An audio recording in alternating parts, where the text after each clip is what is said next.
So now, from here, we establish an inside foot with a cross hamstring. We establish an inside hand and knee position relative to our partner's hip and knee, or a hand and elbow position relative to our partner's hip and knee. Now, when she feels that she can't bring the knee inside, when she tries to bring her knee back through and come inside, and she feels like she can't, one of the most common options from here is for her to take her leg and bring it over into a position like so. The first thing I'm going to do, so my first early defense, is when I see her leg pommeling over, I'm going to straighten my arm and I'm going to turn my shoulder down so that she has a hard time bringing her foot inside my shoulder.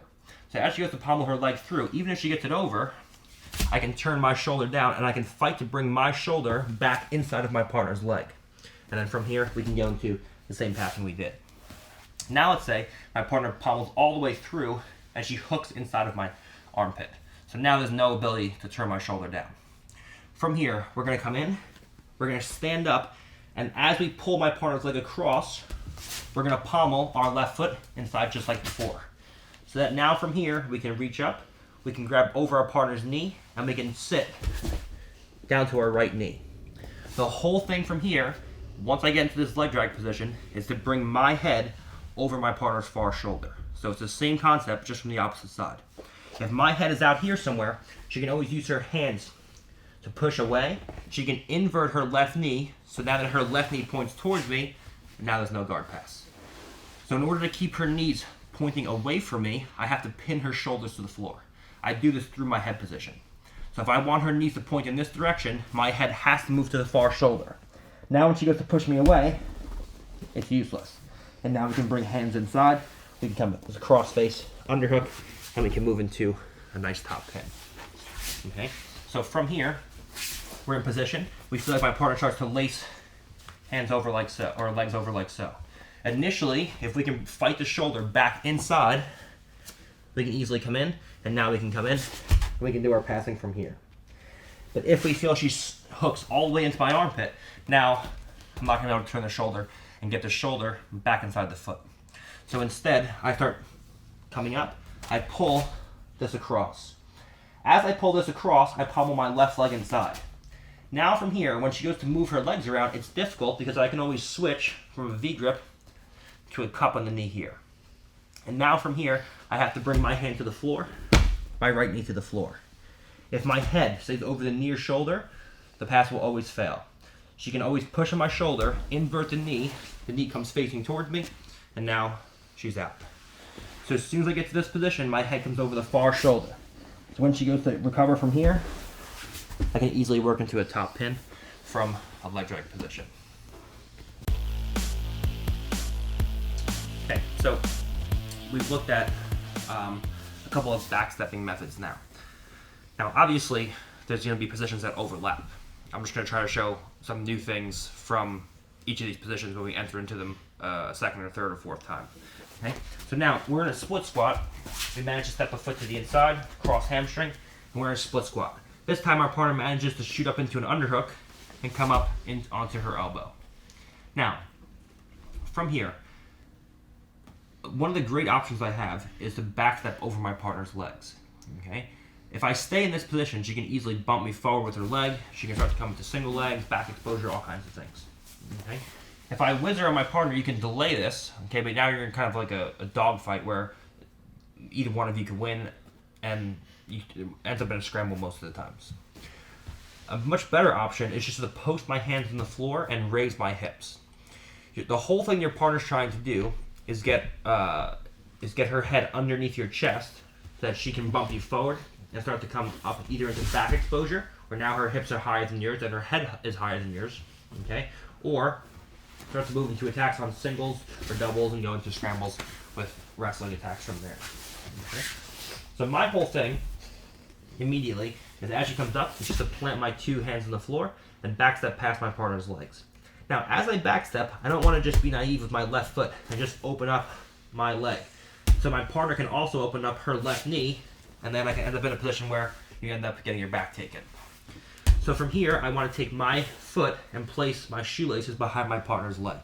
So now as she goes to open her leg, I can just slide my shin down my partner's thigh, and now we can lock a full figure four with our legs.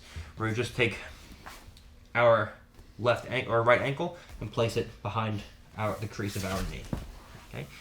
Now, from here, if my partner's still up on her elbow, one of the best things we can do from here is come through and take an initial placement of our head over our partner's elbow. So just like in the rolling Kimura from a seated position, our head is going to move over our partner's elbow, and this is going to allow us to reach our right hand through. So our left hand grabs the wrist, and our right hand reaches through. Now from here, I unlock my triangle, and I just use my left foot to push me back onto my right elbow, and again, we end up in this Tikimura. Okay? And now again, we're in this position where we have attacks on all of our partner's body, and from here, if we want to pass, we just pendulum up, and then from here, scissor the legs, underhook, crossface, turning the hips down, and now we have the same pass we had before from the Tikimura. Okay? So from here, our partner comes in. She brings an underhook in this time. So if I feel like if I'm staying here, this is going to be bad news for me. So instead, my left foot comes up, I backstep so that from here my shoelaces come behind my partner's hamstring.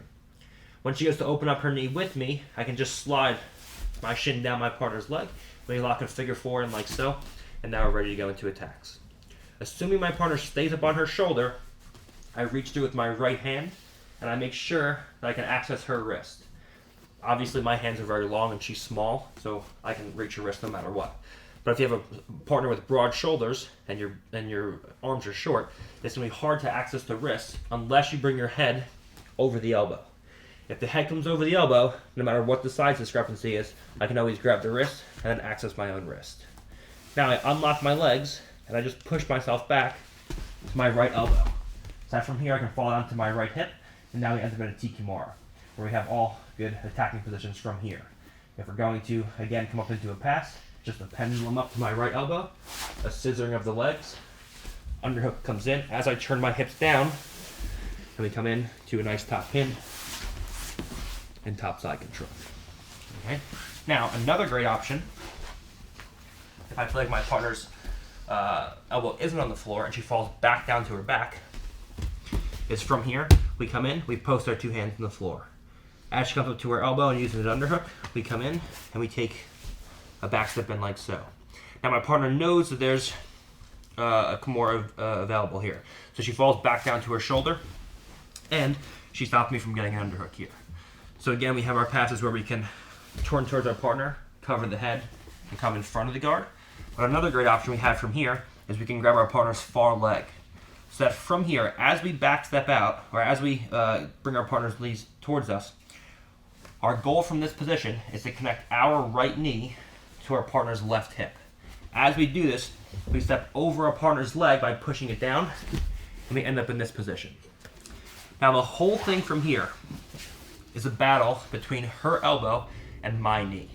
If her left knee can dominate the inside position against my right knee, or if her left elbow can dominate the inside position against my right knee, she'll always be able to knee elbow escape. So even if I have weight on my knee, if she brings her elbow inside of my knee and pushes my knee open, she can always bring her knee in, and now she's free.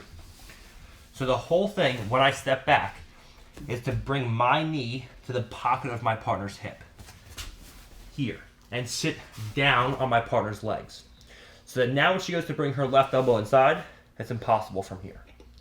Now, we come in. If we can get an underhook, we use an underhook and a crossface. Okay. Well, if we can get an underhook and a crossface, we lean forward with locked hands. We always keep our right hip turned down, so at no point she can bring her left elbow inside. And now we use our left foot to palm one side as the butterfly hook to free our legs to either one, go into mount, or two, pommel across into side control.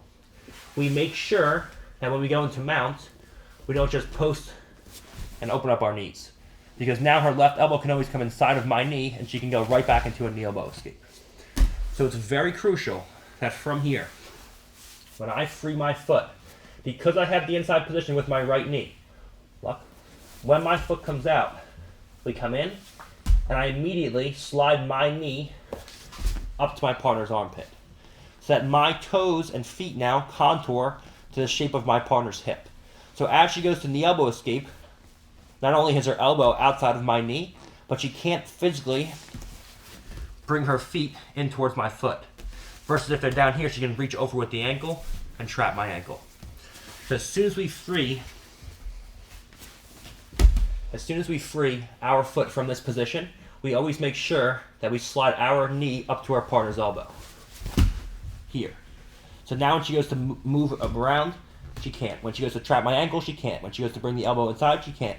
When she goes to bridge, because my hips are no longer on top of my partner's, it has very little effect. I can always post with my head, and now we're easily past my partner's legs. So once again, we come in, we get to a split squat on our partner by stepping our foot inside. She comes up to an underhook from the split squat, so we post two hands, and we back step over, we go to a full figure four. Now she realizes there's a Kimura available, so she brings her shoulder back down to the ground. From here, we reach towards our partner's far leg with our free hand, and as we pull the leg back, we take a big step over the leg, and our right knee connects to our partner's hip. And from here, we put weight down on our partner's legs. So now when she goes to move around from here, her two knees are pinned, my knee is inside my partner's elbow, and we can go into easy passes from here. Now, assuming I can get an underhook, we go underhook, cross face, and from here, we start to bring a butterfly hook inside.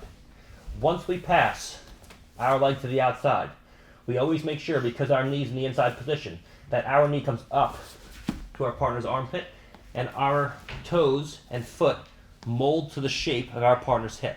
So that when she goes to bring her feet over and trap my ankle, it's physically impossible from here. When she goes to bridge and move me around, also very difficult. When she goes to bring the left elbow back inside, that's also very difficult. And now we have two exposed hands where I have inside position with my right knee, I have inside position with my left hand, and now we can immediately start working my partner's arms up and over her head and going right in for submissions from here. Okay. Another option from the same back step from the underhook is as we back step, we realize we can't get to a Kimura, and now we can't get to an underhook. So we bring our partner's legs towards us, and we sit down. From here, we come in. If we can't establish a left-handed underhook on the far side, we come in and we settle for a cross face, where we reach our hand to our partner's far armpit, and we pull the head back towards us. So that now from here, we can start flattening our partner out from this position, and now we do the same kind of passing where our head and our hand post on the floor. Now we free everything, and now we have the choice to either come up and bring our knee inside of our partner's armpit, or once again, free the leg, and then from here pommel across into side control, knee on belly, or what have you. Okay. So this time we feel like we can't get an underhook from here. From here, we come in, hit a cross face on our partner, and we start pulling our partner's head towards us. From this position, we start leaning forward so our head goes to the floor above the line of our partner's shoulder. Now when she goes to move from here, her head and her lower body are facing in two opposite directions. So from here we put a butterfly hook in, and now we have the choice to pommel across the knee on belly on this side, to come into mount by bringing the leg high, or to pommel across to knee on belly on this side. And now we have good pins in right from here. Okay. If you come to knee on belly on this side, we need to make sure that my partner's elbow doesn't come inside of my shoulder and elbow, and she can start lifting me and bring her knees in from here. So from here, if I pommel to knee on belly on this side, I have to always make sure I can establish an underhook. If you cannot establish an underhook, you can't stay knee on belly and try to hug your partner from here. She'll always just lift the elbow and bring her knees inside.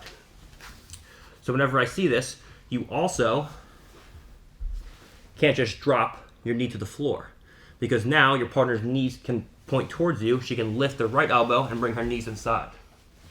So if I pommel to knee on belly on this side, I need to be ready, if I cannot get an underhook, to insert my knee between my partner's legs. So what it looks like is you're trapped in half guard, but your foot and ankle are not actually trapped. Now when she goes to bring her knees in, because I control my partner's hips, she can't bring the knees back inside. And now from here, when I'm ready, I can cross face, I can switch my hips to this side, and then just extend my foot out bring my partner's knees in the opposite direction. And now I replace my foot with my own knee. And now we have the top pin and side control. So if from here, we hit our initial back step, we come into this position, we can't get an underhook, okay? So we come into a cross face instead. As we cross face our partner, we come in. You can do this even if you do get an underhook, okay? But especially off of the cross face, it's much more easy for her to re-guard after you get past the legs, okay? The goal is to get past the legs and pin the head and the arm. If we get an underhook, and we pass the knee on belly on this side, now her right elbow is in the outside position. So when she goes to bring her knees up to her chest and reconnect her knees to her elbows, she can't because she can't make any space between my chest and her chest. But if I can't get to an underhook, and we're here, okay, now if I pass the knee on belly to the in front of her guard, from here, if I just stay here, she can just use the inside position with the right hand to elevate me, and now she can throw her legs up, and now I have problems. So from here, if I pull her head towards me, and she goes to elevate, I need to bring my knee inside of her legs. So now I control the hips. Now when she goes to bring her knees up, she can't. And now from here, we can come in and we sit to our right hip. We bring our left hand inside of our partner's hip. So now when she goes to bring the legs up, both hips are controlled. And now from here, we just take our left leg, we extend, and then we replace it with the left knee.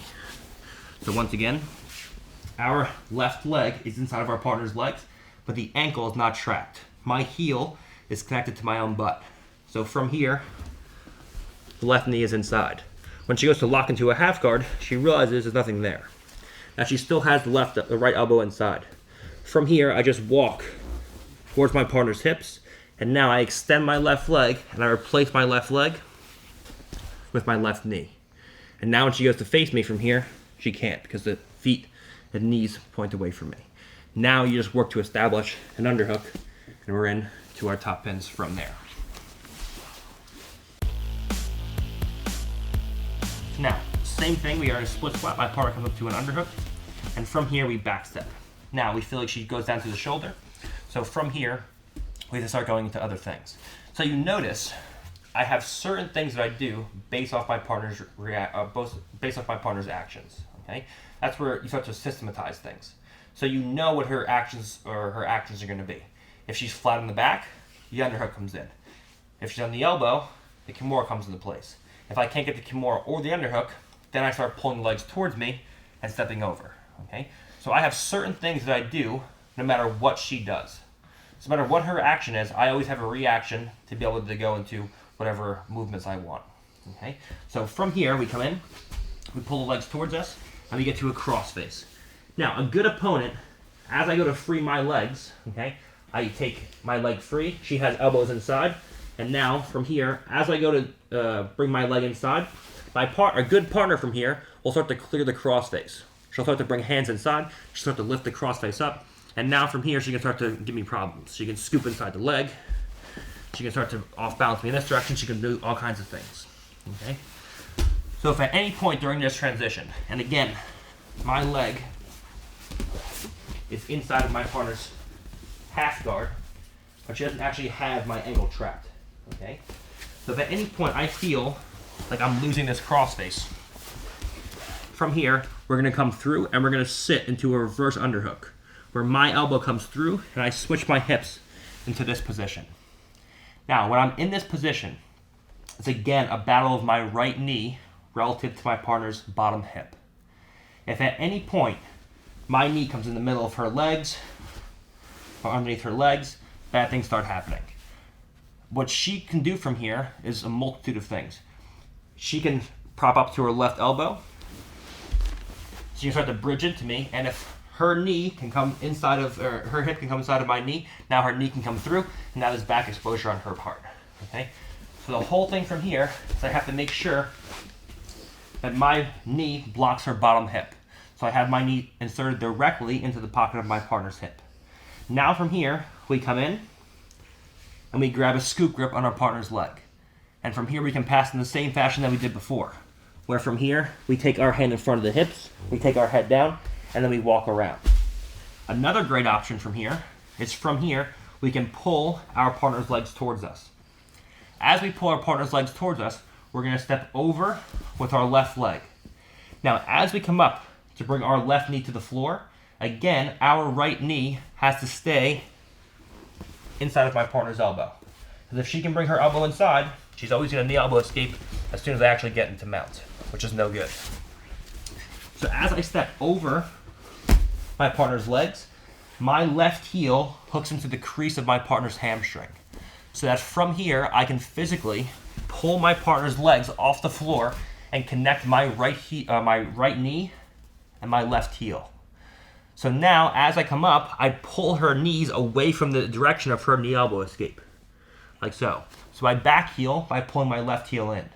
If her knees stay pointing in this direction, when I come up, if I just drive my knee across and she brings the elbow inside, she can always knee elbow escape. That's no good. So from here, as I come up into a mounted position, I pull her legs with me. And now my foot hugs into my partner's hips. Now from here, my two hands come out, my left knee comes up, and now I end with two of my knees inside my partner's elbows versus two of her elbows inside of my knees. Because now she has the option to easily go into a knee elbow escape on either side. If we land with my two knees inside of her elbows, before she can knee elbow escape, she has to bring an elbow inside of my knee. And when she does that, I know which way she has to go. She has to go to the side where she dominates the inside position. So I can react accordingly. But if I end with two of my knees outside of her elbows, she can go to either side and she can interchange the side she escapes to, which is no good. Okay? So once again, she comes up to an elbow, she puts an underhook in. I backstep. She falls down to a shoulder, there's no underhook, there's no Kimura available. So I pull the leg towards me, and I step over her leg. I make sure from here, I keep my right knee inside, I cross face, and from here we walk our partner down. But she manages to keep an inside right elbow. From here, we come in, we take our foot out, and from here, as we go to come out, because my partner has an inside elbow, once again, she can always bring her head underneath my chest and cross face and start to elevate me. If I have an underhook, this is no issue. Okay? If I pommel my legs directly into mount, this is no issue. If I pommel my legs behind my partner's guard, this is no issue. Okay? But you have an option to pass to this side knee on belly. And if you're going to do it, which sometimes you have to do it based on your partner's reactions, you have to be able to pass from here even when your partner has upper body inside position. So when I see this, when she goes to elevate me, I just drive my knee in between her legs. So now when she goes to move me around, it's difficult from here. Now, if I can keep the cross face and manage to get to an underhook, great. If I can keep the cross face and she doesn't clear it, I can switch my hips, I can extend the left leg and replace it with the knee. But if my partner uses her hands to clear my crossface, now things start to go south. So as soon as I see the crossface coming over, we immediately take our hand through and we sit to a reverse underhook. And now we switch our hips, and from here, we're into that scoop grip pass that we looked at before. Okay? We can scoop inside the leg, or we can overwrap the outside of the leg. If we overwrap the outside of the leg, we pull our partner's legs towards us, again, keeping our knee connected to the hip. Now, we step over the leg with the intent now to connect our heel to the back of our partner's hamstring. So that from here, as we come up into a mounted position, we pull her legs up with me and connect the left heel and the right knee. So that from here, as soon as I land, my two knees now are inside of my partner's elbows versus her elbows inside of my knees, where she can immediately escape to either side. Alright guys, so we went over a good amount of things so far. So we stepped a leg to the inside, we have an inside foot. Then we went to a cross hamstring, we started dealing with reverse Del Hiva with inversions before and after they invert. And then we started dealing with how can we pass from a split squat with elbows inside with our prime preferred passing position. And when our partner starts to get to an underhook and starts to go into her attacks, how can we stop that by going into back steps? Okay. From here, another great option from a split squat is as she goes to come up to an underhook. From here, we're going to come up, and as she goes to come up, we're going to raise our right knee, so that from here we can drive our right knee across. When our right knee comes across, our left knee has to come into our partner's right hip. So we drive across to our partner. We drive actively into our partner's pocket of our partner's hip, and we take our left knee across. Okay. Now from here, once again, we're going to come in and we sit down onto our partner's leg. Now from this position, we can come in. If our partner starts trying to underhook us from this position, we're going to come in and we're going to lock over our partner's head with an arm and guillotine. Now, from here, because I have control of my partner's head, it's okay for me to fall down to my hip. So we can do this in one of two ways. We can come in, we can post on our head, and we can use a butterfly hook to free our legs and come into a mounted guillotine. If from here I feel like that's not working, or my partner manages to go into a knee elbow escape where she brings her elbow inside, from here, if I mount, that's not going to make a difference. She's always going to bring the knees inside. If I do manage to clear the legs and her elbow's inside, she can always bring the knees back inside. Okay. So what I'm going to do with the guillotine is dependent upon my knee position relative to her elbow. So from here, if my knee is inside the elbow and she has locked legs, we post the head to the floor and we use our foot to free our trap foot, and now we're in a mounted guillotine. If she can bring her elbow inside of my knee, from here, now it doesn't matter if we mount. The knees will always come back inside. So we're going to insert a butterfly hook, and from here, we're going to fall down to our right hip. So we pull our partner on top of us briefly. From here, the whole thing is I can't let my partner flatten me out. If she flattens me out from here, now she can start to move around to the other side. She can thumb post out. She can go into her defenses. So as I fall to my right hip, I'm going to use my right leg to extend into my partner's far leg. Now when she goes to circle towards me, the combination of the extension of my right foot into my partner's far hamstring and the closing of my left knee into the hip will keep her from coming up on top of me and flattening me out. Now from here, the whole thing is to crunch my partner's chin into her chest. So I'm going to take my right foot, come through as a post. I'm going to lift with my left leg. I'm going to take my right elbow down to my hip. This will always force my partner into a front roll by taking her chin down to her chest. Okay? And now from here, we come up, we post our head to the floor. If our head doesn't post to the floor, it's going to be awkward getting up from here. So we turn our head to the ground, we scissor our legs, and now we're up. Now from here, we step over our partner's body into a mounted guillotine, where now we have finishes, or we can release, and now we have a guard pass. Okay? So from here, we come in, she comes into an underhook, and from here, this time instead of backstepping, we initially get the knee up. Sometimes from here, when I go to bring my knee up, my partner's hips are already rising. So as I go to bring the knee across, it's difficult to get caught in the hips. If I feel this, back steps are better. Okay? So you see how we kind of have a reaction again here. If from here, we have moves for our partner's actions. Okay? If from here, my partner has low hips, we can initially bring the knee to the outside of the hip. If I go to bring the knee to the outside of the hip and she raises her hips so I get caught, the back step is a better option. Okay? And now from here we go to the passes that we just did. If, on the other hand, we can beat the hips with the knee, we drive the knee across, and we end up in this position. Okay? Where initially, we slide across, so our knee connects to our partner's hip. Now, if we feel her going to knee elbow escape, we immediately sit to this position. If your partner is naive, we just land in this position, and now we just start going in and putting in underhooks and passing from here. Okay? But your partner should always be looking to fight for inside elbow position. If she doesn't pass from here, then we put an underhook in with near side, and now we have easy passes where we come right up, just like before. But if we come into this squared position where I have evenly distributed weight on both of my knees, and she goes to knee elbow escape from here, I have to immediately backstep into this position. Now, what a lot of people will start doing is start punching in underhooks from this position. Whenever I see this, we come in and we lock over our partner's head. If from here I dominate the inside knee position with my right knee, I post my head to the floor, and I use my butterfly hooks to free myself into knee on belly or into mount. If she dominates the inside elbow position, now when I go to pass my partner's guard, even if I get my foot free and I pass into mount, the knees will always come back inside, and now she can start to put me back in butterfly guard and free her head.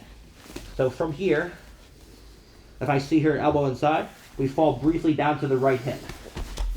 As we fall to the right hip, we use a closing of our knee into our partner's hip and an extension into the far hamstring to keep her from circling me flat to my back. So when she tries to run around to the side, she can't.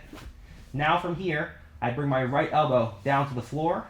I take my right foot through to post. That will always knock my partner down.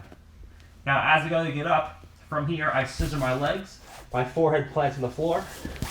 We come up into this tripod here. For now from here we can come in, step over our partner's body, and either finish one with mounted guillotines, or two, just go into our passes from here. My partner's down in the bottom half guard. And we elect to go from a split squat into a regular half guard, where we put our knee on the floor, and now we're in. So, there's a couple kinds of guards your partner can play from here. Okay, they can play a low knee shield, where they have legs locked, and they have their knee across to your far hip, so that they dominate most of your hips, so your hips can come forward, but your chest can come forward. They can play an open legs knee shield, where the knee points towards the far shoulder, and now it makes it hard for me to get around my partner's upper body. They can play either one of these knee shields, where they can bind the knee and the hand with the cross shoulder post, like we talked about previously. The cross shoulder post is very annoying, because now the knee dominates the space between my chest and her chest, and the second frame on my cross shoulders dominates my entire shoulder line, where her hand dominates my shoulder, her elbow dominates my other shoulder, and she controls the line of my shoulders. So that even if I get past my partner's leg and I go to crush her from here, she can always make space to reinsert the knee, and that's what gives me problems. Okay, so we'll start by just passing the top leg with low and closed and open knee shields.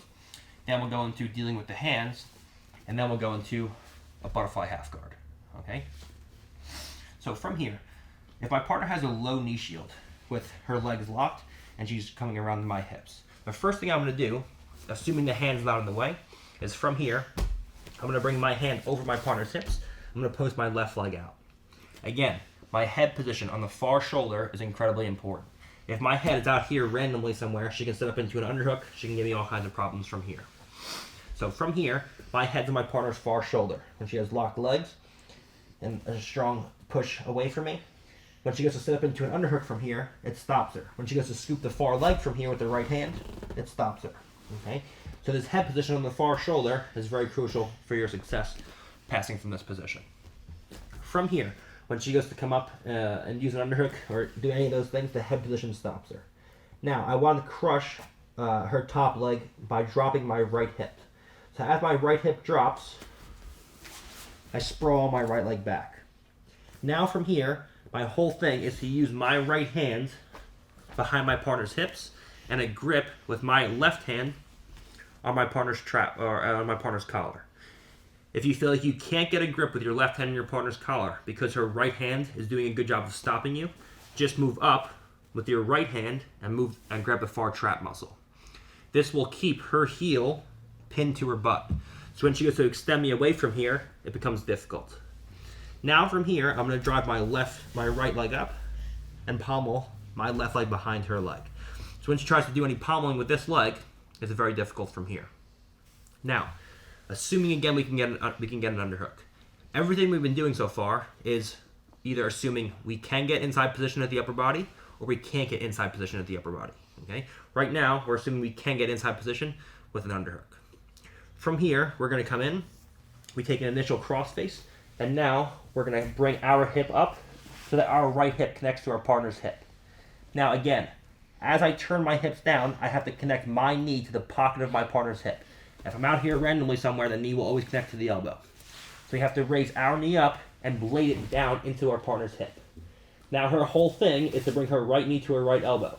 So once again, I drop my right hip to connect to her hip, and I walk back towards her hips to point her knees in the opposite direction of my escape, or in the opposite direction of her escape. So now again, we have pinned shoulders, we have knees and feet pointing in the opposite direction. Okay. In the previous one, when we were here, we had limb extension towards me, and that's where we went into guillotines. Okay. So if you notice, through all these, even if I forget to mention them, my goals are being accomplished either by extending limbs, creating back exposure, pinning the head and shoulders, which is most of the time, and pointing the feet and the knees away from me. Okay. So from here, we're in a half guard. My partner doesn't use a top hand. She just uses a low knee shield with her leg controlling my hips. So from here we come in, we take our elbow behind our partner's hips initially, head to the far shoulder, so our forehead connects to our partner's front deltoid. Leg goes out for base, I drive towards the far shoulder, and I drop my right hip to separate her legs. From here we come in, we hug the hips, and we hug the collar. If I can't hug the collar, which against good people, they won't allow you to have a collar tie, we just come up and we pull the trap muscle back towards us. Now from here, we bring the right knee up and we pommel the left leg behind.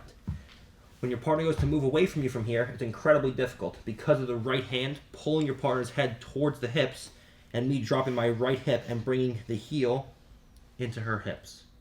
Now from here, if we can get an underhook, we come in, we lock a cross face and an underhook. We bring our hips up to our partner's hips. So that from here, we just bring the right knee down to our partner's hip. And now once she goes to recover, we just walk back towards our partner's hips. And we have a nice pass into side control. This time, we come in.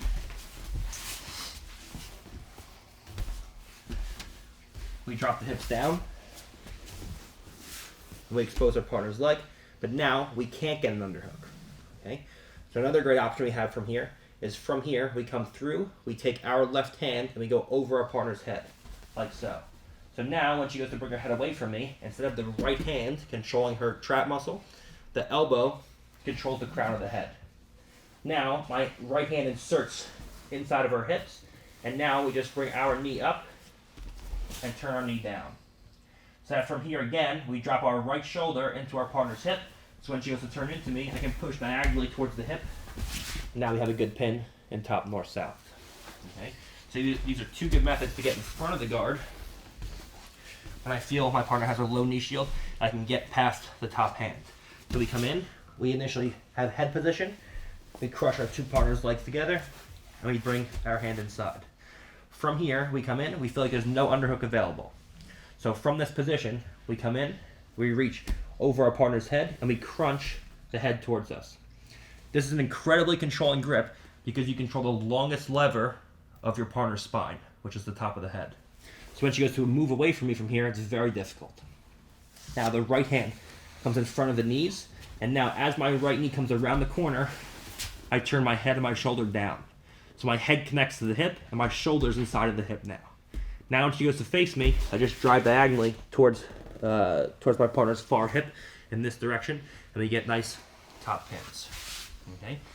Now from here, another great option is from here. If we feel like we can't get an underhook, we come in, we slide our right hand through, and from here we just lock an initial 10-finger grip. So we start moving into Darce strangles from here.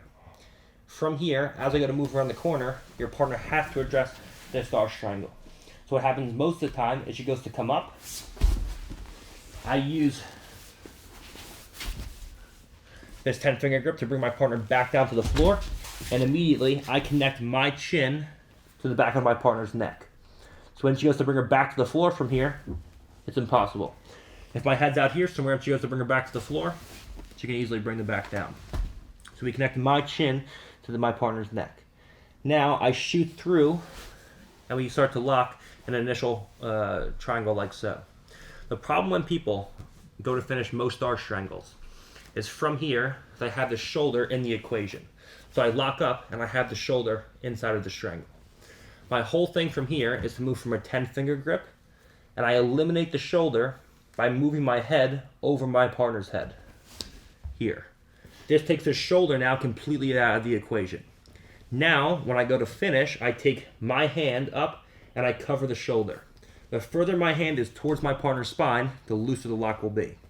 So I have to take my hand up, I move my head over, and I cover the shoulder that I just eliminated.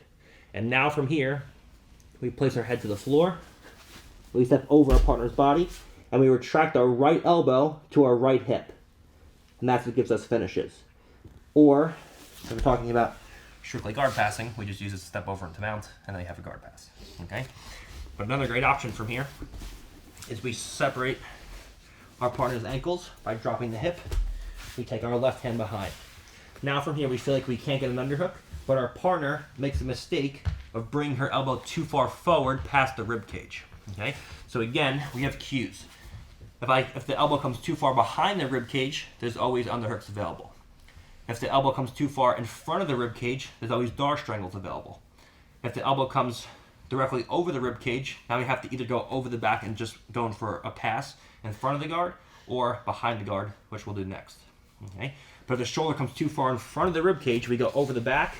And we just shoot into this 10-finger grip here, where we lock an initial 10-finger grip, we slide around our partner's legs, and we expect them to come up to the knees. If they don't come up to the knees, then we just go into the strangle right from here. From here, we crunch our partner's chin to the chest and bring her shoulder to the floor. Now from here, we come in, we shoot our hand elbow deep, and we eliminate our partner's shoulder by moving our head over her head. If I lock right from here, the shoulder's inside the strangle. So we eliminate the shoulder by moving our head position. Now from here, I solidify the tightness of the strangle by bringing my hand up and covering the shoulder that we just eliminated. So the first thing is to have my chin connected to my partner's neck. So when she goes to bring her back to the floor, it's difficult from here. The second thing is to eliminate the shoulder by moving my head position. The third thing is to cover the shoulder with the hand. And now from here, the head plants to the floor. Now, as I step over my partner's body, we bring the right elbow back to our hip, and we get strong Dar strangles. Or if we want to use it just to pass into mount, we're in, and now we can go into nice top pins in the mounted position. Okay. Now, from here, those are all passes in front of your partner's guard. Now we're doing passes behind your partner's guard. From here, I come in, I can't get to an underhook. I crush my partner's legs together, and I feel like it's just too risky to try to go in front of my partner's guard in this direction. So I'm going to look to go behind my partner's guard. From here, I'm going to take my left hand, and I'm going to feed it through to my partner's thigh muscle. If from here, I try to walk behind my partner's legs, and she has a sticky hook with her left leg, I'll always get caught by this sticky hook. And if I try to raise my hips, my partner can always raise her leg with me and then look to re-guard. So I stifle my partner's sticky hook with a simple flaring of my left elbow. As soon as I flare my elbow into my partner's knee, when she goes to keep a sticky hook now, I can easily walk past my partner's legs. Now from here, we take our left knee and we insert it into this nice leg drag position here. Now again, your partner's in a dilemma. We put so much pressure on her, it's her choice now. If she moves away from me, there's back exposure. If she moves towards me, she moves into a top pin, where now we come in, the knees are pointing away from us, the shoulders are pinned, the head's controlled, and we have a nice pass from there. Okay, so this time, we come in, we start pushing our partner's legs together by separating the ankles, and now we're into this good attacking position here. This time, the elbow is not behind the rib cage, so there's no underhook. The elbow is not in front of the rib cage, so there's no Dar strangle.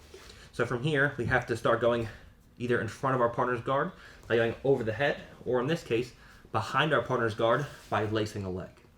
Now, as we go to walk behind my partner's legs, if she has a sticky hook and my elbow position is off, she'll always catch me with this sticky hook. So I take my elbow and I flare it into my partner's knee. So now as she goes to keep a sticky hook, she has no ability to follow me, and I can easily walk around and insert my knee. If she turns away from me, there's easy back exposure here. If she turns into me, there's a top pin, and now we have our side control passes from there.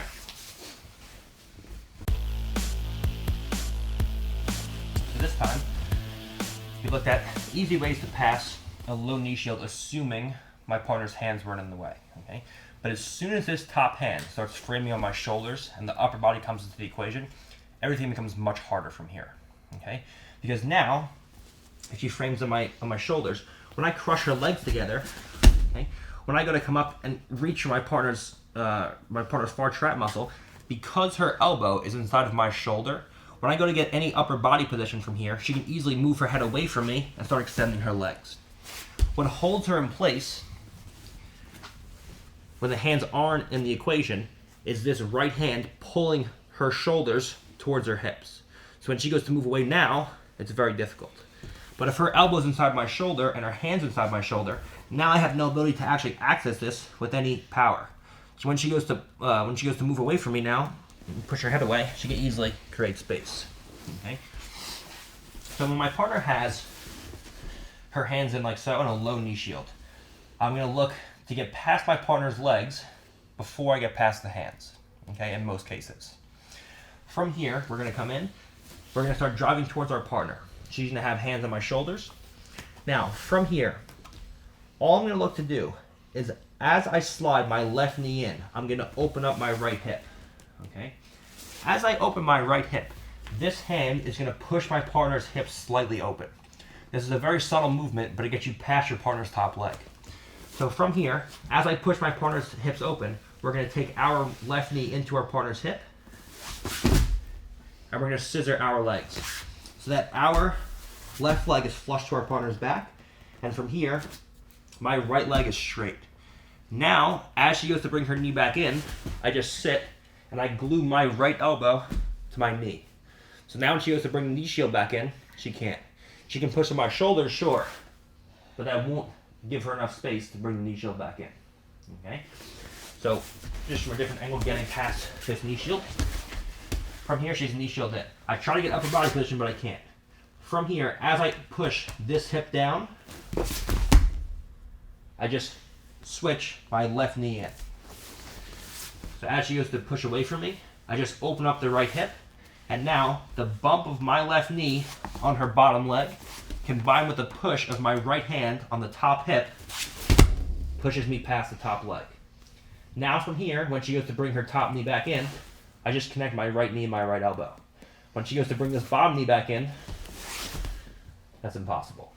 Okay? So it's a combination of my bottom leg bumping her hips in this direction and my top hand pushing the hip down in this direction. Okay? But I feel like I can't get past the top hands to get to my partner's upper body. We beat the lower body first. So from here I'm pushing in and it'll look like this. So initially, I close my hips towards my partner, and then from here I square right away so that my right elbow connects to my right knee. Now when she goes to move from here, I dominate the bottom knee and I dominate the top knee. Okay?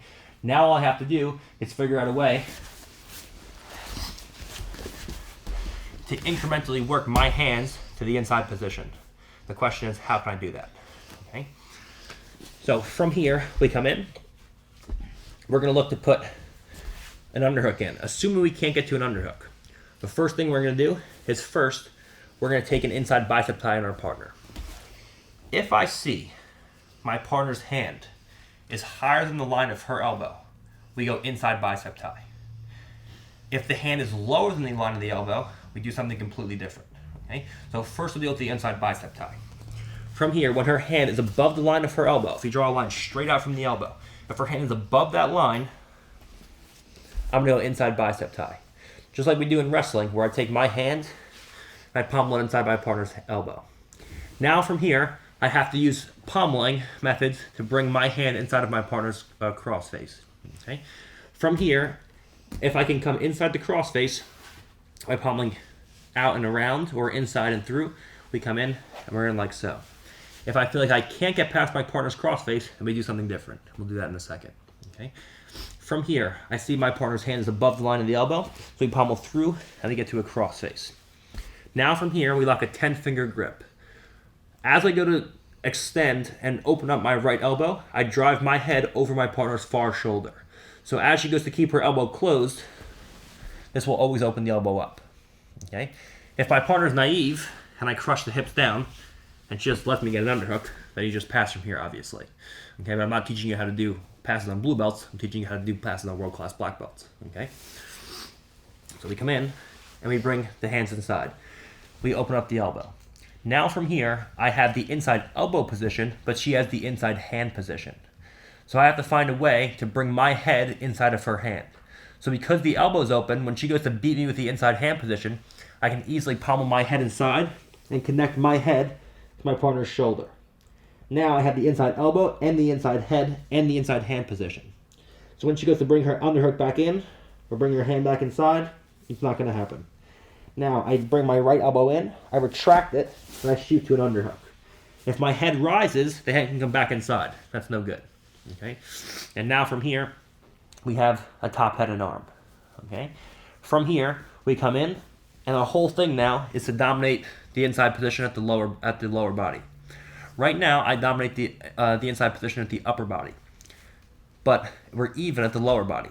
Okay. If she inserts a butterfly hook with her left leg, now from a third-person point of view, it looks like I'm winning. But because she dominates the lower body inside position, I dominate the upper body inside position, she can still go into attacks. If she lifts everything over her left shoulder, she's right into attacks on my legs, which is no good. Okay? So my whole thing from here is to dominate the lower body inside position. From here, I come forward, my head goes to the floor. Again, we talk about the principle of high elbows. If my elbows are low and I'm trying to squeeze my partner towards me, whenever I pass my partner, especially into mount, okay, she can easily roll me over or at least off balance me from here. So the whole thing when I pass from a top, head, and arm is to have my elbows above the line of my partner's shoulder. So my elbow raises, it comes above my partner's shoulder. My left elbow comes up and above the line of my partner's shoulder. Now, both of my elbows are above the line of my partner's shoulder, and my head comes to the floor. So that my head and my two elbows form one straight line. Now from here, we do a basic pass where we come up, and now once we insert the butterfly hook, our whole thing is to bring our right knee to the floor. So we just pike, pike, pike, and our right knee comes down to the ground on this side. Now from here, when she goes to lock onto my ankle, we use the top leg. We push on the top leg to free our foot, our heel, the bottom leg to free the rest of our foot, and then we come in and we have a nice top pin. Okay? So we're dealing with a low knee shield this time. From here, we come in and we start pushing towards our partner. This time, she has not only a leg, but also the hands involved pushing on my shoulders. So we come in, we start pushing towards our partner. The first thing we're going to do, we're going to push on our partner's hip. We're going to use our leg to bump our partner's leg open, and we're going to switch our hips to get past our partner's top leg. We immediately square, and now we're in this good attacking position here. Notice, my left knee is inside my partner's right elbow. If her elbow is inside of my knee, she can easily turn towards me, use the knee to open the elbow, and bring her knee back inside. This is not what I want. So when I switch my hips, and she's a low knee shield, we switch the hips. One, and now I cover with the right elbow, and as she goes to bring her right knee in, or right elbow inside, my knee always dominates the inside position. Okay, this is very important. Now I have to fight my way through the upper body. So from here, when I feel like I'm coming in, and she has hands inside, from here, if I can get the cross face, we use an inside bicep tie. Okay, so assuming we can fight through and get to a cross face, the inside bicep tie is going to come in. Assuming, again, that the hand is higher than the line of the elbow. So we come inside bicep tie, Now we lean forward and we pommel our hand through to a crossface. We lock a 10-finger grip, we open up our elbow, and now we pommel our head inside of our partner's hand. So now we dominate the full inside position with the right hand in the head. We bring our elbow in, we retract, and we have an underhook and a crossface in place. Now from here, we lean forward to insert a left leg butterfly hook, with the goal now of leaning forward, freeing our trapped knee, and again, always making sure that our elbows aren't pinched in towards my partner's body. We always have high elbows like so. So that from here, when I pass my partner's guard and she goes to give a big bridge in any direction, it's completely useless. And now from here we come through, circle back towards our partner's hips, and we have a great pass into side control. This time, my partner has a low knee shield coupled with a top hand. From here we come in, we get past our partner's top leg, and we're in. This time, we go to use an inside bicep tie, but our partner this time tries to shoot in an underhook. Here. So now, the hand is below the line of the elbow. So now, when I pommel my hand through to the crossface, and I try to use this to open up my partner's hand, because her wrist is inside of my armpit, it's very difficult to be able to do anything from here, okay? I can't really open my partner's hand effectively.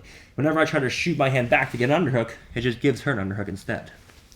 So from here, when I have an inside bicep tie, and I feel her hand come down, whether I have my crossface or not, we're gonna switch to a reverse crossface, where now I dominate my partner's shoulder line through my hand and my head position. So when she tries to sit up from here, my head and crossface keep her in place. Now, I take my right elbow out, I insert inside my partner's elbow, and now we have head connected to the shoulder, and we have our underhook. Now when she goes to bring her hand back inside, we can easily come in, and now we can pass, okay? Another great pass from here, okay, is from here. A lot of the times, when you pass to side control, and you go to raise your hips to come onto knee on belly, and drive across into into mount, your partner's elbow connects to their knee, and now you find like you can't put any pressure on your partner, because they have a side guard. They have the knee connected to the elbow. And now I can't drive across into mount, your partner brings the second hand inside, knee comes inside, and you're like, that was useless. So from here, another great thing that we can do off of this pass, is from here, when we have inside position, the upper body, I get the knee free.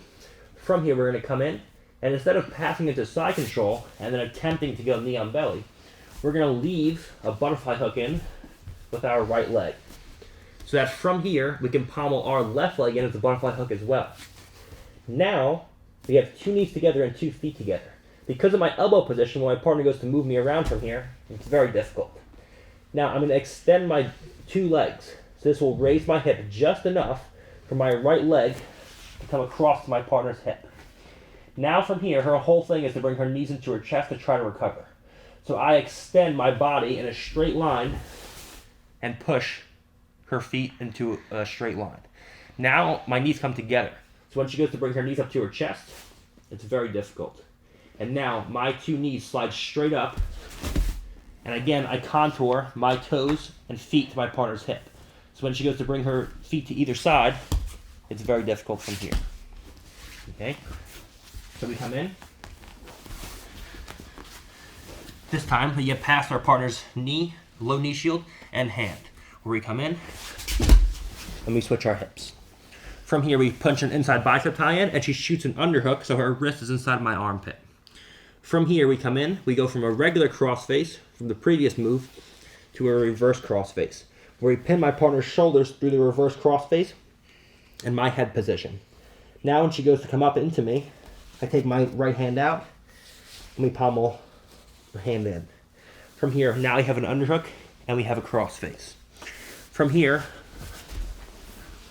we insert our butterfly hook, we have high elbows, and we take our leg through. Now instead of using our foot to free our other foot when she goes to lock onto my ankles, I just insert a second butterfly hook right in here. Now from here, my hips rise by extending my 2 legs, so my head moves forward and I post on the floor.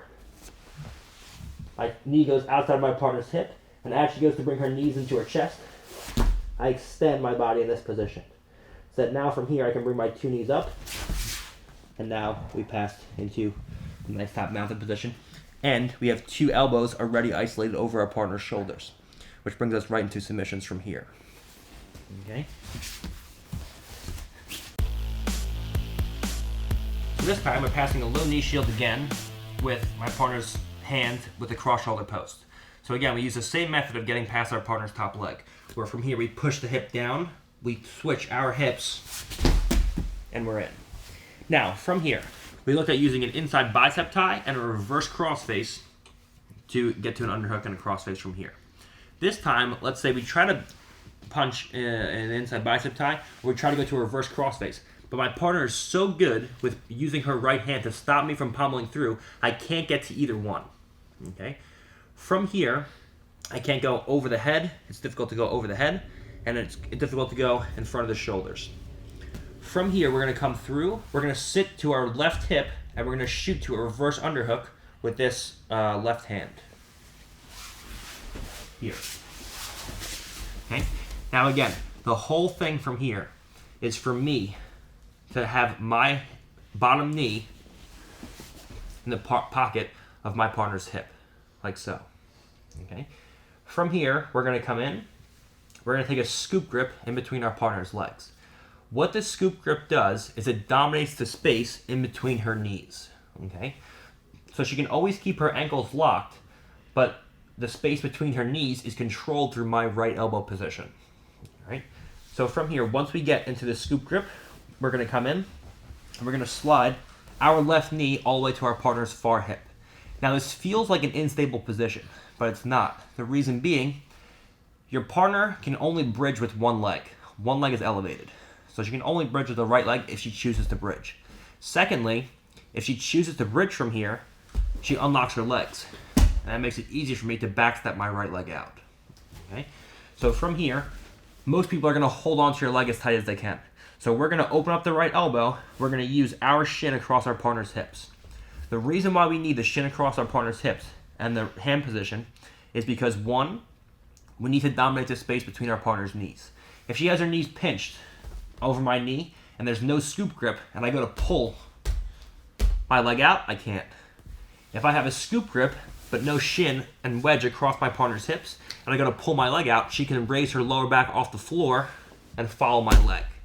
So I need to pin her hips through my left shin and dominate the space her knees through my elbow. And now when she goes to follow me, we can easily backstep out. Now, when my partner goes to come in and bridge and move around from here, I'm in a very, very controlling position. Now we have the choice again to drop our head to the far hip, bring our hands in front of the hips, and then walk into a north-south pin. Whenever we control north-south, we make sure that one, we either circle completely to north-south, so that our 2 elbows connect to our partner's torso, and our head comes in the middle of our partner's stomach. So that from here, when she goes to throw her legs up, she can never get her knees inside my shoulders, and she can't get her legs around my back. If I'm here, my head's out to the side, and I'm square to my partner, she can bring her knees inside, she can bring her legs around, so it can give me problems taking my back. Okay, so we either have the 2 elbows connected, and the head in the middle of the sternum and the stomach, or we bring our head to one side, and we turn our hips down. So our right shoulder moves across diagonally to our partner's hips. We drop our right hip down, and from here, when my partner goes to move, it's very difficult from this position. Okay? So, once again, we come through. We have a low knee shield coupled with a cross shoulder post. We get past our partner's top leg by switching our hips and squaring. Now, we try to go inside bicep tie. We try to do all these things, but they're all stifled because we can't use our hand to get to a crossface or a reverse crossface. So all in one motion, our left hand comes through, and we just sit down to our hip. Okay? And we make sure that our left knee, again, is inserted in the pocket of our partner's bottom hip. So that now from here, when she goes to move, it's very difficult. We can also solidify this position by extending my left leg, my bottom leg slightly, and pulling my right heel into my butt. Now when she goes to move, now there's a pull and a push on the hips, and she can't move anywhere. From here, we dominate the space between the knees by taking a right hand inside. We dominate the line of the hips by bringing my shin across, and now when she goes to move or follow me around, we can easily backstep out. From here, we can either come one into north-south, like we just looked at, or we can again overwrap the legs, pull the legs towards us, and now from here, we can do the same pass we did before. We're up, and we finish with knees inside of our partner's 2 elbows.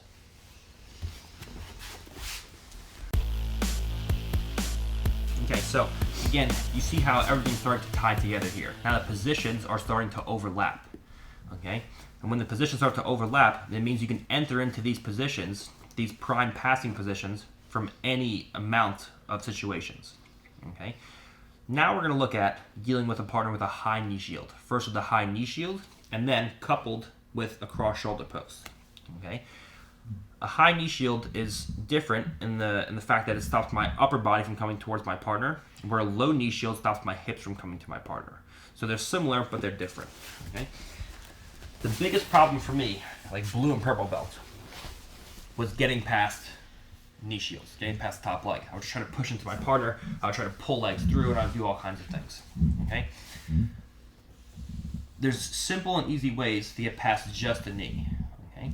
If my partner is pushing into me, like so, the first thing we're gonna look to do, assuming my partner's not posting with the hands, is from here, if we can get a hand inside of our partner's, hip and an elbow inside of our partner's knee, we're gonna come in, and we do this by, again, grabbing our partner's bottom knee and just lifting and moving our shoulder inside so that we can come into this good passing position here. Now from here, if we're able to bring our elbow to the floor, we can do all the passes that we just looked at, okay, right from this position, right? So it's the same thing as passing the low knee shield, but we're just going to pass the high knee shield this time by bringing a hip or a hand and an elbow inside of my partner's knee, okay? And then from here, we can just glue the knee to the hip and slide in, all right? So if we can do that, then we can just do all the previous passes that we just looked at, all right? Now, another great way that we can start to deal with this is we can use this scoop grip that we started looking at before, where we can spin across our partner's leg into cross hashigurami, and we can use all those passes that we just looked at before. Where from here, we come in, we slide across our partner's hips, and now we're into cross hashigurami here. Where now we can use all those previous passes, where we pin the legs down, we hop over, and we do all kinds of things from here, okay? So if she has unlocked legs, we can use a scoop grip to get past the legs as well. So we can use the inside hand and elbow, like we looked at before with the split squat. We can use a scoop grip, like we looked at before with the reverse De La Riva, and we can use all of those, that whole series from this position, okay? Another thing that we can do from here is from here, we come in, and we take our hand through, and we reach, and as we pull my partner's leg through, we sit to another reverse underhook. So from here, as we pull this hand through, we sit, and now once again, we're in the same passing series that we just looked at from this position, okay? And from here, again, there's a variety of things we can do. We can come in, we can scoop grip, we can backstep, we can pull our partner's leg down, we can overwrap, we can come to north-south, we can do all kinds of things, okay? Another great option we have from here is to go over my partner's head, okay? So if you look at all those previous things, they all overlap into one. So those series of moves can all be used right from this position. The whole thing, again, is how can I incrementally work my way to inside position to get to a top pin, okay? And how are we going to do this with the knee shield like so. From here, another great option is we start pushing into our partner, and as we feel her pushing away, we're going to sit onto our hip. So our left hip hits the floor, and our left hand reaches over the head now instead of a reverse underhook. So we're going to reach all the way over our partner's head, and we're just going to switch our hips past our partner's knee shield. So we get a reaction by pushing into the knee shield. When she pushes back, we just sit past, and our elbow covers the crown of our partner's head. Now, from here, your partner has a couple of options, okay? From this position, if she goes to reach for an underhook, we have easy kimuras here, okay? Where we can start to grab our right thumb inside of her elbow. So when she goes to reach for a far underhook, we can push the hand down, And now we can lock Kimuras. So if she reaches for an underhook, we can push the elbow down with the right hand, make a strong arm. You can push the elbow down and come inside. Okay? If from here she leaves the hand inside, so her hand has the inside position on my armpit, from here we're going to come in, we're going to reach with the palm facing up grip and grab my partner's wrist like so. Where from here we come in, we use a supinated grip to bring our partner's hand down so that the hand comes below the line of her elbow, and we grab in like so. Because we're using the supinated grip where the palm faces towards us, we can easily grab the hand and pull it below the line of the elbow. This gives me back the inside position with my left shoulder. Right now, she dominates the inside position with her hand. When I pull the hand free, now my shoulder's inside. Now we switch our hands and we can lock into Kimuras from here. Okay? From here, once we have a Kimura, we still need to free our legs. So from here, we're going to do a trick where we switch from a two-handed Kimura to a one-handed Kimura.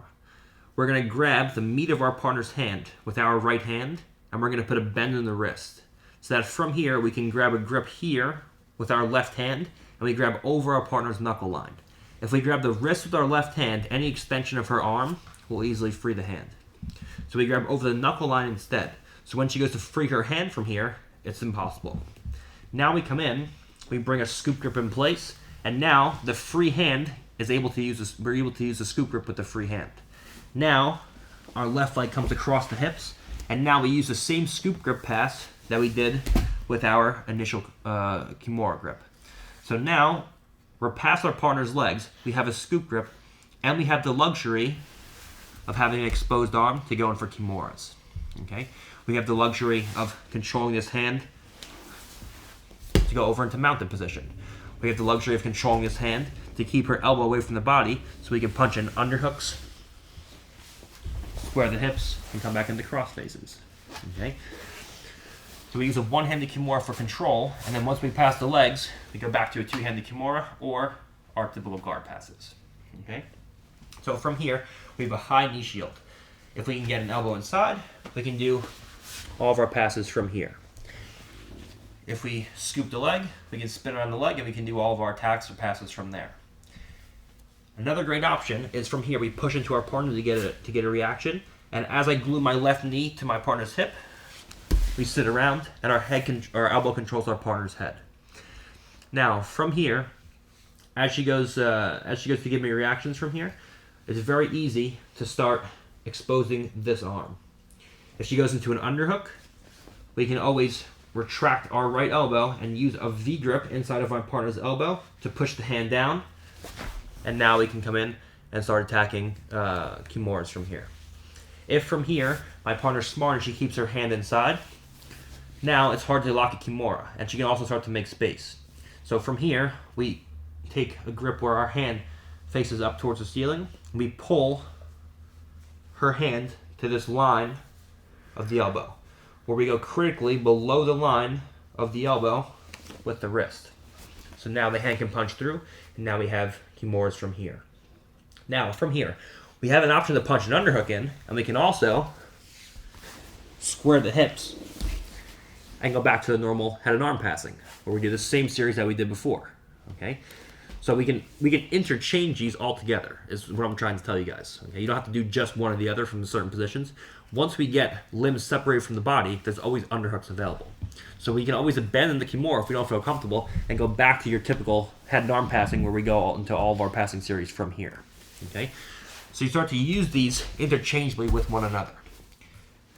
If you're using the Kimura, from here we lock an initial Kimura, we move our hand down to the meat of our partner's hand, and we grab with a one-handed Kimura at the meat of the hand. So when she goes to extend her hand in any direction, it's impossible. Now we have the luxury of having a free hand where we can easily scoop our partner's leg and bring our shin across. Now because we have a wedge in front of the hips and we dominate the space between her knees, when she goes to move around, I can easily back step out, and now we're free. And now we have a Kimura exposed where we can finish from here. We can overwrap the legs and step over from here like before. Or from here, we can just use this to punch an underhook in as we switch our hips, cross face, and now we come in and we're into top passes from there. Now from here, another great option from passing the high knee shield with no hands in place is from here, as we sit over our partner's head, we come into this good position here. Now we take the inside position with our hand inside of our partner's hip and our elbow inside of our partner's knee.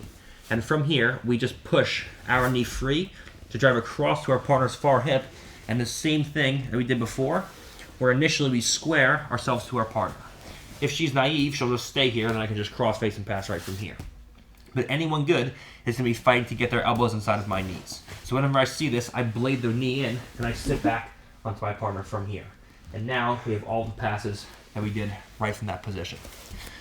So you guys start to see how everything changed together. Okay, I'm giving you guys a series of movements, and the series of movements create the system. But you need to be able to know from these dynamic positions when to use each move correctly. Okay, it's not like the back attack system where you have your partner in a static position and you're moving around. Okay, this is a very dynamic position where your partner can give you a lot of reactions, and your goal as a student is to be able to combine all of the moves together and use them at the appropriate times. Okay, that's going to be the biggest thing for you. That's why I'm going to give you guys the rolling footage where I overlap it on why I did this versus why I did that. Okay, I'm going to do a voiceover where I explain to you guys why I'm doing certain movements. Okay, so from here this time, we sit past our partner's head. We bring our knees inside, okay, or our elbow and our hand inside. From here, we drive across, and immediately we start squaring our knees and bring our hands in for base. Now from here, if she stays here, we just put an easy cross face or even a near side underhook in, and we pass from here. Okay? The near side underhook is the best. If we can get a near side underhook, now she has no ability to knee elbow escape because her elbow is impossible for her elbow to come inside of my knee because I have an underhook. If she's a little bit more advanced and I can't get the underhook, I can do a cross face. I can just pass from here. Very good people will fight precipitously to bring their elbow inside of your knee by moving their hips away and now getting the elbow inside the knee. So whenever I feel this, I need to immediately backstep and put weight on my partner's leg. So now I'm actively driving my right knee into her leg, and now into her hip. So now when she goes from the elbow escape, it's very difficult from here.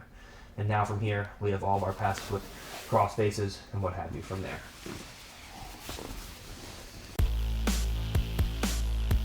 So now, we've looked at dealing with a low knee shield coupled with a cross shoulder post.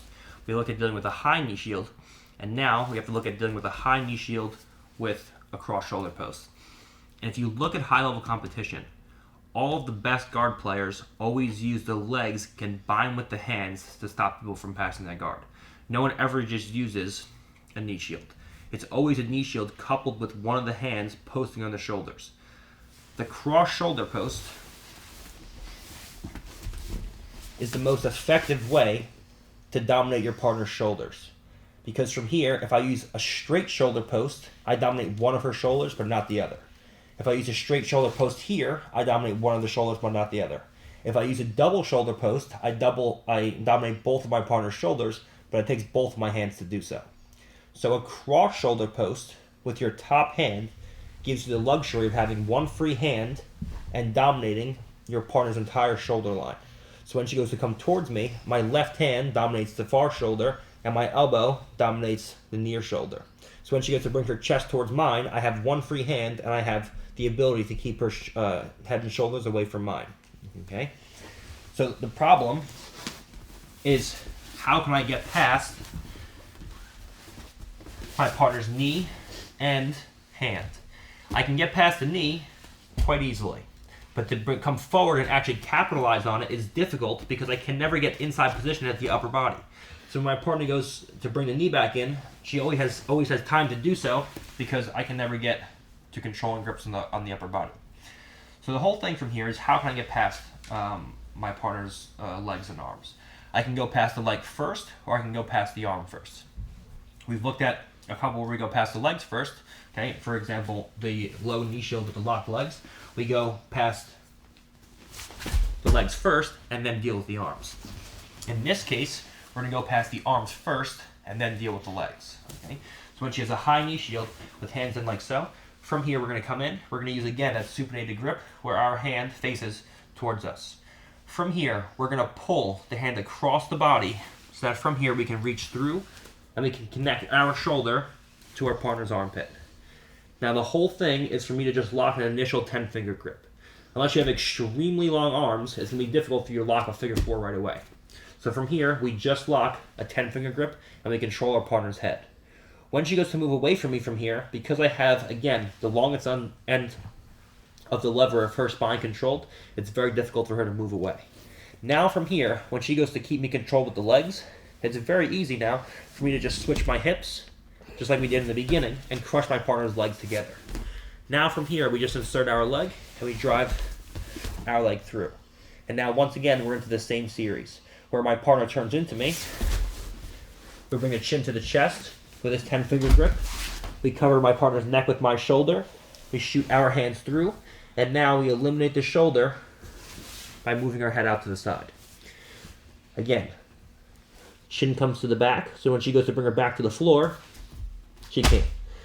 Now from here, we go from a 10-finger grip to a wrist-to-wrist grip and to a full figure 4. Now we eliminate the shoulder and the strangle by moving my head position from over the shoulder, because I don't want to have the shoulder inside of my shoulder. So you eliminate the shoulder by moving our head out like so. Now we cover that shoulder to make the strangle tighter. The further the hand is towards the floor, the looser the strangle will be.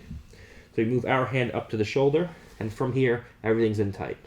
And now from here, we can use this to either circle to north-south or step over into mount like we did previously. Okay, so we come in, and our whole thing is to get past the hand first to lock a 10-finger grip to control our partner's head. So we come in, she starts posting. Now, just like we talked about before, I want extension of limbs. Okay, with just the leg in like so. If she keeps her hands in like in close to her body, there's no door strangles, there's no underhooks, there's nothing. Okay, but it's easy for me to get past the top leg. In order for her to stop me from getting past the top leg, she has to extend her limbs into me and bring her elbows away from her torso. Now, because I threatened the guard pass so heavily at the legs, and her limbs extended, now there's chances for submissions. Okay, so we put so much pressure on our partner through the previous passes with sitting through and crushing the knees down, bringing the knees out, and what have you, that she has to start extending her arms to keep me away, which is a smart thing for her to do, but it's also things that I can do from here. Okay, so from here she extends. From here we come in, we grab a hold of my partner's hand, we bring her hand past the shoulder, so we shrug her hand past by bringing our right shoulder to our partner's armpit. Now we reach over the head and we lock an initial 10-finger grip. Now when she goes to keep her legs locked, she can't have a high knee shield anymore. I can always crush the leg down. The problem initially is crushing the leg down and getting past the arm. I'm dealing with getting past the arm by pulling it across my partner's body. I'm dealing with the leg by turning my shoulders down. So now my partner's forced to lock a low knee shield. Okay? Or from here, I pull everything across, I lock up, and now my partner has to lock a low knee shield with her legs locked. Okay? As she locks in low knee shield, we do the same initial break of the ankles by sprawling our hips backwards. Now we pummel our foot behind, so my partner can't pummel with the legs, and from here, we drive our knee through, and we're in. Now from here, if our partner stays in this position, we can just connect our knee to our partner's hip, switch to a cross face, and from here, we're into a top pin. Okay? But more than likely, she's going to come up, and then we go through that whole series that we just went through. Okay? So from here, we're in. She's a high knee shield coupled with a cross shoulder post. From here, I get past my partner's top arm by pulling it across and shooting my shoulder to my partner's armpit. Now we come in, we reach around the head, and we get an initial 10-finger grip. From here, as she goes to lock a low knee shield now, because it's the only thing she can do, I have to crush her two legs together and bring our foot behind like so. Now we bring our knee through, and my partner makes a choice. Either she comes up and we sit her back down and we go in for strangles, or she can stay right here, and then we can just replace a 10-finger grip with a tight waist, circle back towards the hips, and now we have a nice top pin from there. Okay, now let's say we come in and we don't have any interest in actually attacking Dar strangles. We feel like, for whatever reason, our partner is always escaping or creating scrambles. Whatever the case is, you don't want to go into a Dar strangle. From here, as we go to hit this Dar strangle, we come in, and instead of using a low knee shield, my partner just extends her legs straight past our hips. Now from here, instead of following the Dars, because our legs are locked around my partner's, we can choose to stay with the Dars if we want to. Okay, if we want to cover the head and then go into a full Dars, we can. But another great option from here is replacing the 10-finger grip by bringing my hand over and connecting my two hands. Now from here, as this hand turns into a crossface, we just move our right knee out in this direction, and we bring our left knee to our partner's hip. And now from here, we're in that same passing position we were in before. Your partner will always be able to bring the elbow back across the center line and recover. And now we're into that same game. We're looking to do inside bicep ties. We're looking to use reverse cross faces, or we're looking to sit over our partner's head into any of these attacking positions. Whether it's with a reverse underhook, whether it's over the arm, and we can use scoop grips, we can use hands inside, and we can go into passes from here. So this time we come in, we use an initial Dar strangle to get past our partner's top arm. We lock our hands, and our partner chooses for whatever reason to shoot their legs straight through and past the hip. From here we take our 10-finger grip, we switch to a crossface, and all in one motion we just take our right knee out in this direction. Our left knee connects to our partner's hip, and we square our partner's hips to the floor. Okay? Your partner's whole thing from a half guard is stopping me from getting past the top knee, stopping me from getting past the top arm, which if I do that I get chest to chest, so stopping me from getting chest to chest, and stopping me from dominating her bottom knee. Okay? When all these things that I'm doing, when I switch my hips from a low knee shield, when I switch my hips from the Dar strangle, I'm always pulling her knee away from her elbow. If she can keep her right knee connected to her right elbow, I can never dominate that space. So the whole thing from here is I'm pulling her knee back to her center line. Here. Now when she goes to bring her knee to her elbow, she can't. And that's where all of my passes easily become available. Okay?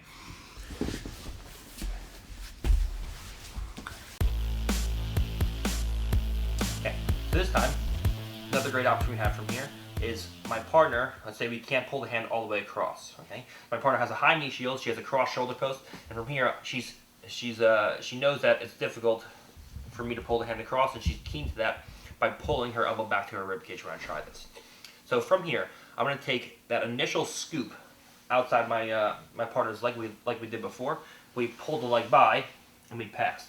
This time, that won't work, because if I pull the leg by, I can never get chest to chest, and she can always bring her leg back in eventually and give me problems. So from here, I'm just going to take this initial lace of my partner's legs. Okay. Now from here, we're going to come in and we're going to take our partner's hand with our free hand, and we're going to feed her hand to my wrist. So I have a false grip with my wrist, a 90-degree bend in the wrist. A false grip is, you see the gymnasts use them on the rings. We have a 90-degree bend in my wrist, where we pin her wrist to the top of her own thigh. Okay. Now you won't be able to hold this grip forever. If she pommels her hand free, she can obviously free her hand eventually. But this will give you enough time to pull the hand through. Because I'm pulling the leg through, and because the hand is no longer on my far shoulder, you can always pull the hand through and sit over your partner's arm into this position. Where now from here, I extract my right hand, and we're into that same exact Kimura series passing, where we switch to a single-handed Kimura. We dominate the space between her legs with my elbow position. We put a wedge in front of the hips so she can't follow me, and now we backstep past my partner's guard. Okay. So from this position, when we feel like we're coming in, we feel like we don't want to go for darces and we're having trouble with that, we come in, we use our free hand to just subtly feed our right hand in, and our free hand feeds our partner's wrist to our hand. If the hand is down here, you'll just pull the hand through and you won't be able to get past the top knee. So we make sure that our hand comes deep through so that our wrist connects to the top of our partner's quadricep like so. Now from here, I pull everything through and I sit over my partner's arm.